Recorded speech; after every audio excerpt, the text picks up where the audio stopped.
Mind map वाला में आपका फिर से स्वागत है।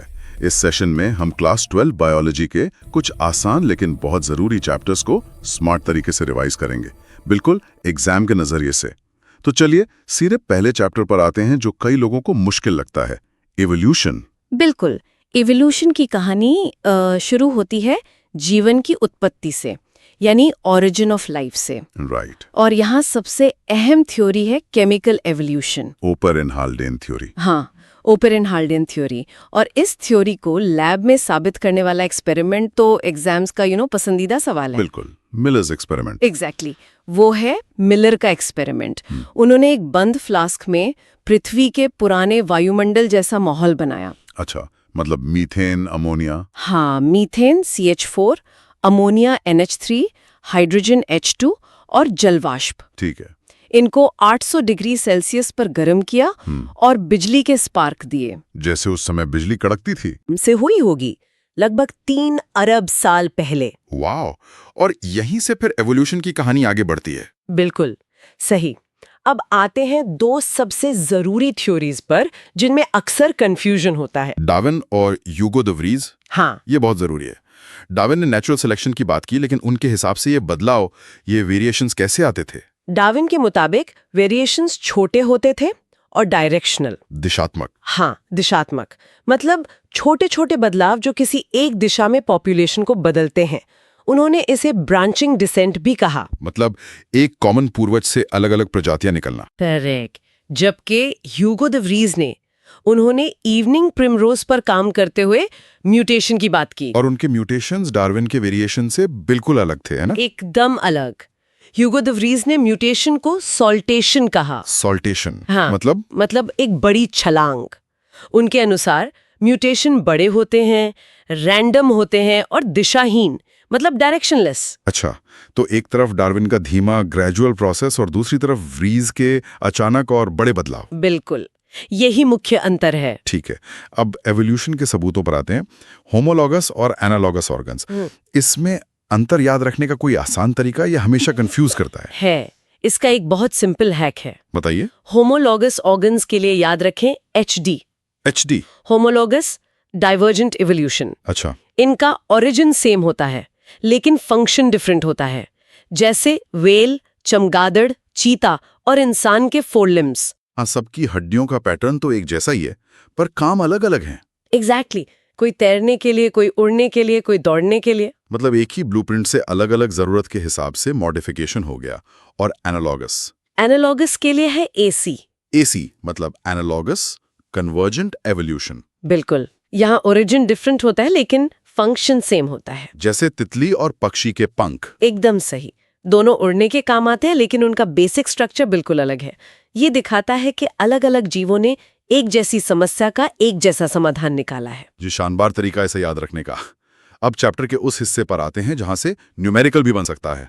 हाँ, हार्डी-वाइनबर्ग प्रिंसिपल। हाँ, हार्डी-वाइनबर्ग प्रिंसिपल, यानी P² + 2PQ + Q² = 1। ये कहता है कि एक बड़ी पॉपुलेशन में एलील के फ्रीक्वेंसी पीढ़ी दर पीढ़ी स्थिर रहती है, स्टेबल रहती है। हाँ, स्टेबल रहती है। पर एक शर्त है। शर्त ये कि कोई इवोल्यूशनरी इल्फोइज ना हो। करेक्ट। और वो कौन से 5 फैक्टर्स हैं जो इस बैलेंस को बिगाड़ सकते हैं? वो 5 फैक्टर्स हैं। पहला, जीन माइग्रेशन या जीन फ्लो। ठीक है। दूसरा, जेनेटिक ड्रिफ्ट, जो कि रैंडम चांस होता है। फिर म्यूटेशन, नए एलील बनना। हाँ। फिर जेनेटिक रिकॉम्बिनेशन और सबसे जरूरी नेचुरल सिलेक्शन।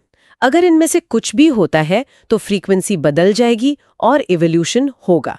नेचुरल सिलेक्शन का वो इंग्लैंड वाले मौत का उदाहरण यहाँ बिल्कुल फिट बैठता है। अरे वो तो क्लासिक एग्जाम्पल है, बिस्टन बेचुलारिया यानी पेपर मर्च मॉथ। इंडस्ट्रियलाइजेशन से पहले पेड़ के तने पर लाइकेन की वजह से सफेद मॉथ छिप जाते थे और काले वाले शिकार हो जाते थे। बिल्कुल। लेकिन जब प्रदूषण से तने काले हो गए तो सीन पलट गया। हाँ, तब काले मौत को फायदा हुआ और सफेद वाले शिकार होने लगे। ये नेचुरल सिलेक्शन का एक जीता जागता सबूत है। Evolution in action. और इसी से जुड़ा एक और कॉन्सेप्ट है अडैप्टिव रेडिएशन। ये क्या है?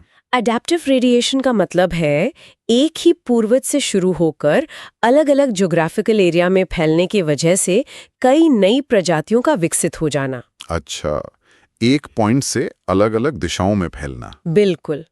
इसके 2 क्लासिक उदाहरण हैं। पहला, डार्विन्स फिंचेस। गैलापागोस आइलैंड वाली? हाँ, एक ही तरह की चिड़िया से कई अलग-अलग चोंच वाली फिंच बन गई जो अलग-अलग खाना खाती थी। और दूसरा उदाहरण है ऑस्ट्रेलियन मार्सुपियल्स, जहां एक पूर्वज से कंगारू, कोआला, तस्मानियन वुल्फ जैसे कई अलग-अलग मार्सुपियल्स विकसित हुए। Got it. और इस चैप्टर के अंत में है ह्यूमन एवोल्यूशन का क्रम। इसे कैसे याद रखें? इसके लिए एक मजेदार निमोनिक है। बताइए। Doctor Ram and Hanuman just need sweets. अरे वाह! Doctor Ram and Hanuman just need sweets. हाँ, क्रम है ड्रायोपिथिकस, फिर रामापिथिकस, ऑस्ट्रेलोपिथिकस, होमो हैबिलिस, होमो इरेक्टस। जावा मैन। समय के साथ ब्रेन कैपेसिटी लगातार बढ़ती गई है। बहुत बढ़िया। तो हमने देखा कि हम कैसे इवॉल्व हुए, लेकिन आज भी हमारे शरीर के अंदर एक लड़ाई लगातार चलती रहती है बीमारियों से। तो चलिए अपने अगले जरूरी चैप्टर पे चलते हैं, ह्यूमन हेल्थ एंड डिजीज। हाँ, और इसमें सबसे पहले आते हैं कॉमन रोग और उनके कारक, जो मैच द कॉलम में सीधे पूछे जाते हैं। चलिए एक रैपिड फायर करते हैं। टाइफॉइड? सैल्मोनेला टाइफी बैक्टीरिया से, और इसका कंफर्मेशन टेस्ट है वाइडल टेस्ट। ये नाम जरूर याद रखें। Widal test, okay. Pneumonia? Streptococcus pneumoniae bacteria, ये सीधे हमारे फेफड़ों के एल्वियोलाई यानी एयर सैक्स को संक्रमित करता है, जिससे उनमें पानी भर जाता है। बिल्कुल। फिलेरियसिस, जिसे हाथी पांव भी कहते हैं? ये होता है एक हेलमिंथ वुचुरेरिया बैंक्रॉफ्टी से। ये हमारे लिम्फेटिक वेसल्स को ब्लॉक कर देता है, जिससे पैरों में भयानक सूजन आ जाती है। हाँ, रिंगवॉर्म? नाम में वर्म है, पर ये कीड़े से नहीं होता। अच्छा। ये माइक्रोस्पोरम जैसे फंगस से होता है। और सबसे कॉमन मलेरिया? ये प्लाज्मोडियम नाम के प्रोटोजोआ से होता है। और यहाँ एक बहुत कॉमन गलती होती है। क्या? इसका वेक्टर यानी वाहक मेल एनोफिलीज मच्छर नहीं, बल्कि फीमेल एनोफिलीज मच्छर है। क्योंकि सिर्फ फीमेल मच्छर ही खून चूसती हैं। एग्जैक्टली, अंडे देने के लिए। प्लाज्मोडियम की लाइफ साइकिल अक्सर स्टूडेंट्स को कंफ्यूज करती है। उसे आसान शब्दों में समझा सकते हैं? जरूर। इसके 2 होस्ट हैं, इंसान और मच्छर। जब संक्रमित मच्छर काटता है तो स्पोरोजोएट्स हमारे खून में आ जाते हैं। ठीक है। और सबसे पहले लिवर पर हमला करते हैं। वहां मल्टीप्लाई होने के बाद वे हमारे रेड ब्लड सेल्स में घुस जाते हैं। आरबीसीज में? हाँ, आरबीसीज के अंदर वे और बढ़ते हैं और फिर आरबीसी को फाड़कर बाहर निकलते हैं। और इसी फटने के दौरान हीमोजोइन नाम का एक टॉक्सिन निकलता है, जिससे हमें हर 3-4 दिन में ठंड लगकर तेज बुखार आता है। अच्छा, तो बुखार का कारण वो हीमोजोइन है? बिल्कुल। और फिर ये साइकिल आगे कैसे बढ़ती है? खून में कुछ गैमेटोसाइट्स बन जाते हैं, मेल और फीमेल। ओके। जब कोई दूसरा मच्छर इस संक्रमित इंसान को काटता है, हाँ। तो ये गैमेटोसाइट्स मच्छर के पेट में चले जाते हैं। और फर्टिलाइजेशन मच्छर के अंदर होता है? हाँ, मच्छर की आंत में। हाँ। और फिर से स्पोरोजॉइड्स बनकर मच्छर की लार ग्रंथियों में जमा हो जाते हैं, अगले इंसान को संक्रमित करने के लिए तैयार। मतलब ये एक बहुत ही चालाक पैरासाइट है। अब आते हैं हमारे शरीर के डिफेंस सिस्टम पर। इम्यूनिटी। हाँ, इनेट और एक्वायर्ड इम्यूनिटी में क्या फर्क है? इनेट इम्यूनिटी हमारी जन्मजात इम्यूनिटी है। ये नॉन स्पेसिफिक होती है। मतलब ये हर दुश्मन के लिए एक जैसा बर्ताव करती है? सही कहा।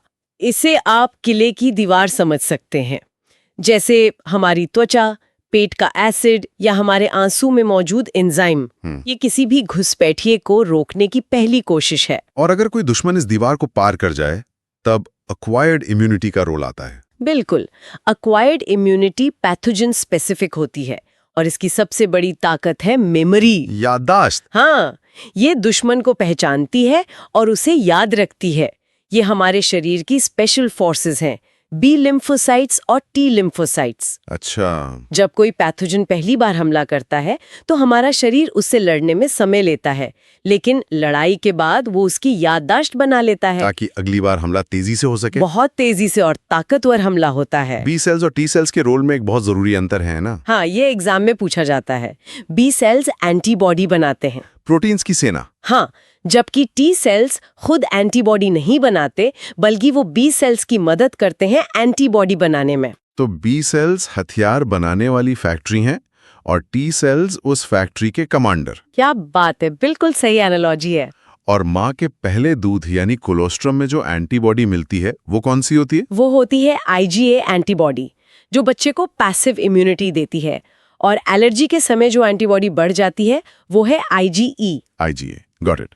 चलिए अब कुछ गंभीर बीमारियों की बात करते हैं, एड्स और कैंसर।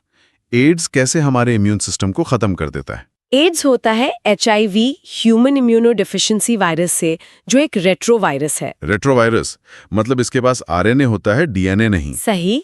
जब ये वायरस हमारे शरीर में घुसता है तो ये मैक्रोफेज को अपनी फैक्ट्री बना लेता है।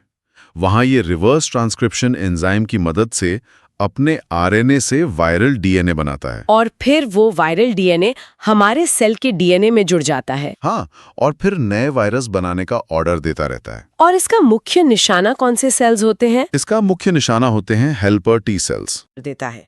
जब कमांडर ही नहीं रहेंगे तो सेना लड़ नहीं सकती, इसीलिए शरीर छोटे मोटे इन्फेक्शन से भी नहीं लड़ पाता। और कैंसर में वो कौन सी प्रॉपर्टी है जो इसे इतना खतरनाक बनाती है? वो है मेटास्टेसिस। मेटास्टेसिस। इसका मतलब है कैंसर सेल्स का अपने ओरिजिनल ट्यूमर से निकलकर खून या लिम्फ के जरिए शरीर के दूसरे हिस्सों में फैलना और वहां नए ट्यूमर बनाना। तो एक जगह का ट्यूमर शायद निकल जाए, लेकिन जब वो फैल जाता है तो इलाज बहुत मुश्किल हो जाता है। और इसकी डिटेक्शन के लिए बायोप्सी को गोल्ड स्टैंडर्ड माना जाता है, जिसमें टिश्यू का सैंपल लेकर जांच की जाती है। हाँ बिल्कुल। तो हमने बीमारियों और उनसे लड़ने के तरीकों को समझा, लेकिन एक कहावत है, prevention is better than cure, और प्रिवेंशन आता है अच्छी खुराक से। ये हमें हमारे अगले चैप्टर पर लाता है, strategies for enhancement in food production. सही कहा। इसमें एनिमल और प्लांट ब्रीडिंग दोनों ही बहुत जरूरी हैं। एनिमल हस्बेंड्री में इनब्रीडिंग और आउटक्रॉसिंग का अंतर समझना होगा। इनब्रीडिंग मतलब एक ही ब्रीड के करीबी रिश्तेदारों के बीच मीटिंग कराना। हाँ, 4 से 6 पीढ़ियों तक। पर ऐसा क्यों करते? इसके तो नुकसान भी होते हैं। करते इसलिए हैं ताकि अच्छे जीन्स जैसे ज्यादा दूध देना या अच्छी ग्रोथ एक जगह जमा हो जाए और होमोजाइगस प्योर लाइन बन जाए। लेकिन इसका नुकसान है इनब्रीडिंग डिप्रेशन। बिल्कुल। लगातार ऐसा करने से फर्टिलिटी और प्रोडक्टिविटी कम हो जाती है। और इस डिप्रेशन को ठीक करने के लिए आउट क्रॉसिंग करते हैं। हाँ, यानी उसी ब्रीड के एक ऐसे जानवर से मैटिंग कराते हैं जिसका कोई कॉमन पूर्वज न हो। ठीक है। और प्लांट ब्रीडिंग के स्टेप्स का क्रम तो सीधा सवाल बनता है। हाँ, वो 5 स्टेप्स लाइन से याद होने चाहिए। पहला जर्म प्लाज्म कलेक्शन, यानी सभी तरह के जीन्स या एलील्स को इकट्ठा करना। Okay, a gene bank. हाँ। दूसरा evaluation and selection of parents, उनमें से अच्छे गुणों वाले पेरेंट्स को चुनना। तीसरा क्रॉस हाइब्रिडाइजेशन, चुने हुए पेरेंट्स के बीच क्रॉस कराना। बिल्कुल। चौथा selection and testing of superior recombinants, जो नई संतानें बनी उनमें से सबसे अच्छी वाली को चुनना और फिर उनको कई सीजन तक टेस्ट करना। सही। और 5वां और आखिरी स्टेप है टेस्टिंग, रिलीज एंड कमर्शलाइजेशन, यानी किसानों के लिए रिलीज करना। बिल्कुल। कुछ खास वैरायटीज और उनकी बीमारियों से रेजिस्टेंस पर भी सवाल आते हैं। हाँ, NCERT की टेबल से सीधे सवाल आते हैं, जैसे वीट की हिमगिरी वैरायटी जो लीफ एंड स्ट्राइप रस्ट से रेजिस्टेंट है। करेक्ट। ब्रेसिका यानी सरसों की पूसा स्वर्णिम जो व्हाइट रस से रेजिस्टेंट है। कॉलीफ्लावर की पूसा शुभ्रा ब्लैक रॉट से रेजिस्टेंट। और काउपी की पूसा कोमल जो बैक्टीरियल ब्लाइट के लिए रेजिस्टेंट है। इन्हें याद रखने के लिए कोई ट्रिक बना सकते हैं, जैसे हिमालयाज में वीट उगता है तो वीट की हिमगिरी। अच्छा। शुभ्रा का मतलब होता है सफेद, और कॉलीफ्लावर भी सफेद होती है। हाँ, ये तो अच्छा है। और काउज बहुत कोमल यानी शांत होती हैं, तो काउपी की पूसा कोमल। बहुत बढ़िया। अब बड़े जानवरों और पौधों से हटकर उन छोटे जीवों की दुनिया में चलते हैं जो हमारे लिए बहुत काम के हैं। हमारा आखिरी chapter, microbes in human welfare. ये चैप्टर बहुत स्कोरिंग है। घरेलू चीजों से शुरू करते हैं। दूध से दही बनाने वाला बैक्टीरिया कौन सा? LAB, lactic acid bacteria. बिल्कुल। ये दूध में विटामिन B12 भी बढ़ाता है। और ब्रेड या डोसा, इडली के आटे को फुलाने के लिए हम यीस्ट का इस्तेमाल करते हैं। और इंडस्ट्रियल लेवल पर तो माइक्रोब्स का कमाल ही अलग है, खासकर वो बायोएक्टिव मॉलिक्यूल्स वाली टेबल। वो टेबल सबसे जरूरी है। पहला है स्टैटिन्स, जो मोनास्कस परप्यूरियस नाम के यीस्ट से मिलता है। जी, ब्लड कोलेस्ट्रॉल कम करने वाली दवा है। हाँ। दूसरा है साइक्लोस्पोरिन A, जो ट्राइकोडर्मा पॉलिस्पोरम फंगस से मिलता है। ये एक इम्यूनोसप्रेसिव एजेंट है ऑर्गन ट्रांसप्लांट के मरीजों के लिए। बिल्कुल, ताकि उनका शरीर नए ऑर्गन को रिजेक्ट ना करे। तो एक फंगस हमारे इम्यून सिस्टम को शांत कर सकता है ताकि एक नई जिंदगी मिल सके, ये तो कमाल है ना। और तीसरा है स्ट्रेप्टोकाइनेज, जो स्ट्रेप्टोकॉकस बैक्टीरिया से मिलता है। इसे क्लॉट बस्टर कहते हैं। हार्ट अटैक के मरीजों में खून के थक्कों को घोलने के काम आता है। बिल्कुल। इसके अलावा अलग अलग एसिड बनाने वाले माइक्रोब्स भी याद रखें, जैसे एस्परजिलस नाइजर से सिट्रिक एसिड, एसिटोबैक्टर एसिटी से एसिटिक एसिड और लैक्टोबैसिलस से लैक्टिक एसिड। ठीक है। और आखिर में सीवेज ट्रीटमेंट और बायोगैस में माइक्रोब्स का रोल। सीवेज ट्रीटमेंट में 2 स्टेज हैं। प्राइमरी ट्रीटमेंट फिजिकल होता है, जिसमें फिल्ट्रेशन से मोटा कचरा हटाते हैं, और असली काम सेकेंडरी ट्रीटमेंट में होता है, हाँ, जो बायोलॉजिकल है। इसमें बड़े बड़े टैंक में सीवेज को हवा दी जाती है, जिससे एरोबिक माइक्रोब्स के झुंड, फ्लॉक्स, हाँ फ्लॉक्स, तेजी से बढ़ते हैं। और ये फ्लॉक्स क्या करते हैं? ये पानी में मौजूद ऑर्गेनिक कचरे को खा जाते हैं। इससे पानी का बीओडी कम हो जाता है। बायोकेमिकल ऑक्सीजन डिमांड, हाँ, बीओडी जितना कम, पानी उतना ही साफ। और बायोगैस कैसे बनती है? सेकेंडरी ट्रीटमेंट के बाद जो स्लज बचता है, उसे एक बड़े बंद टैंक एनारोबिक स्लज डाइजेस्टर में डाला जाता है। ठीक है। यहाँ एनारोबिक बैक्टीरिया, खासकर मीथेनोजेंस, इस स्लज को डाइजेस्ट करते हैं और बायोगैस बनाते हैं, जिसमें मुख्य रूप से मीथेन, CO2 और हाइड्रोजन होती है। बिल्कुल सही। तो ये थे क्लास 12 बायोलॉजी के कुछ सबसे स्कोरिंग चैप्टर्स का एक क्विक और स्मार्ट रिवीजन। अगर ये चैप्टर्स समझकर रिवाइज कर लिए तो बायोलॉजी में मार्क्स पक्के हैं।